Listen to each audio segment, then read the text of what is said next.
Pozdravujem všetkých na vašej planéte Zem z hviezdneho systému Plejád. V týchto dňoch môžete čítať alebo počuť veľa channelingov, ktoré pochádzajú z Galaktickej federácie svetla. Musíte vedieť však, že väčšina z nich nepochádzajú od nás. Sú od iných mimozemšťanov, ktoré neslúžia svetlu. Používajú ľudí, ktorí vedia channelovať, ale ktorí nie sú dostatočne spirituálne pripravení na to, aby vedeli, koho channelujú. Používajú naše mená, aby ste uverili ich dezinformáciám. Jeden z ich trikov je, ako vás omámiť nádhernými príbehmi o tom, aká nádherná situácia je na vašej Zemi a že nemusíte nič robiť a ani čistiť svoje bloky, pretože sa to vyčistí všetko samo. Chcú, aby ste ostali v stave snívania. Používajú tento trik špeciálne na ľudí, ktorí sú ovplyvnení televíziou. Chcú, aby ste zostali v dobe očakávania zázraku a neboli činní. Ich channelingy smerujú k ním tisíce rokov. Sú to odkazy typu kontakt je blízko a prídeme vtedy a vtedy. A dlhé roky sa nič nedeje. Ľudia strácajú čas čakaním namiesto toho, aby pracovali na svojom vnútornom spirituálnom raste. My môžeme pristáť a mať s vami globálny kontakt len vtedy, keď nás pozvete na vašu Zem. Nič nemôžeme urobiť pod nátlakom. To je kozmický zákon. A pokiaľ pristaneme, všetci na vašej planéte o tom budú vedieť. Každý pracovník svetla to bude cítiť, pretože používame telepatiu. Naše odkazy vám vždy predáva vyššia múdrosť k rozvoji vedomia a kvôli tomu, aby ste sa stali galaktickými ľuďmi. Naše informácie sú stručné a smerujú k tomu, čo je najdôležitejšie. Nerozprávame hodiny a hodiny o jednej veci. To je plytvanie času a energie. Nikdy sa nezmienujeme o žiadnom pozemskom dátume a pretože vieme, že budúcnosť nie je fixná záležitosť, nezávisí na akomkoľvek číselnom dátume na vašej Zemi. Budúcnosť sa mení každú sekundu, v závislosti na energiu myšlienok a emócií väčšiny pozemskej populácie. Takže je tu veľa možností na rozvoj vašej budúcnosti. Nemáme žiadne záznamníky alebo kalendáre visiace na stenách na plánovanie našich akcií. Konáme vtedy, keď je správny čas, miesto a energia a je to v súlade s kozmickými zákonmi. Ako som vám už spomenul predtým, pokiaľ sa budú energie na Zemi zvyšovať, lineárne myslenie nebude fungovať.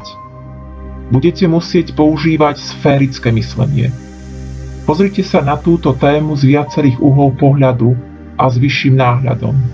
Budete musieť používať intuíciu svojho srdca a múdrosť svojej duše, aby ste porozumeli životu a existencii.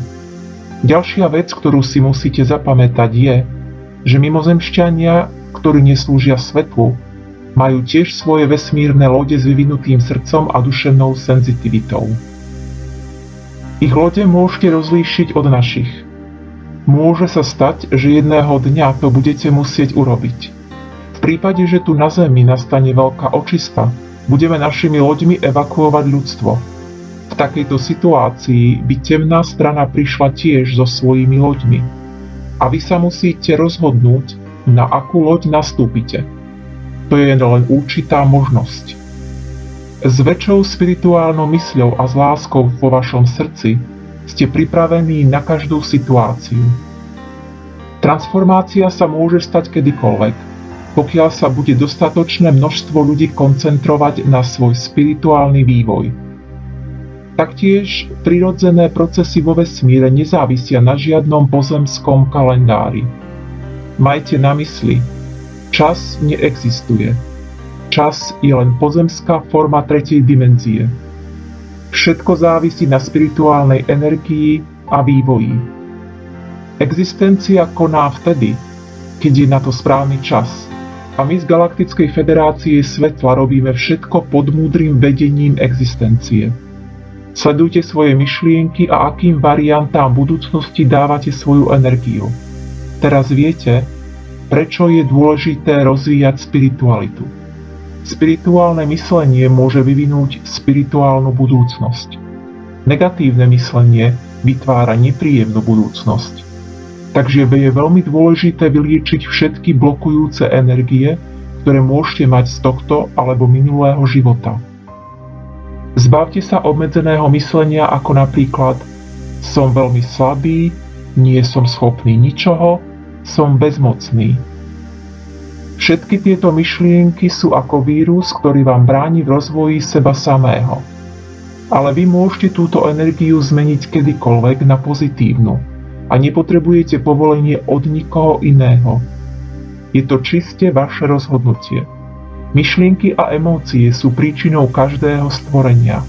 Takže myslite na to, na čo chcete, a nie na to, na čo nechcete. Pokiaľ sa chcete zbaviť týchto blokov, urobte si krátku meditáciu. Pokúste sa aspoň na niekoľko minút denne uvoľniť, zavrieť oči a nerozmýšľať o ničom. Vycentrujte svoje vedomie. Vizualizujte si svetelný vír, ktorý prichádza z vesmíru a naplní celé vaše telo. Pociťujte túto energiu a nadýchujte ju zhlboka do celého tela. Hlboký dých je energia. Hlbokým dychom otvoríte bránu do vášho vedomia. Položte si ruku na svoje srdce a predstavte si, že ste prepojení s vašou dušou. Povedzte si sami sebe: som otvorený prijímať akúkoľvek hojnosť mojej existencie. Umožňujem s láskou svojej duše liečiť seba samého a učiť ostatných. Učím sa s radosťou.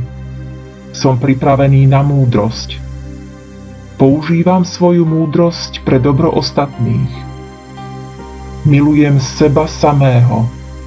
Som priateľský a milujúci. Som zdravý. Som statočný a odvážny. Som nezávislý a činím svoje vlastné rozhodnutia.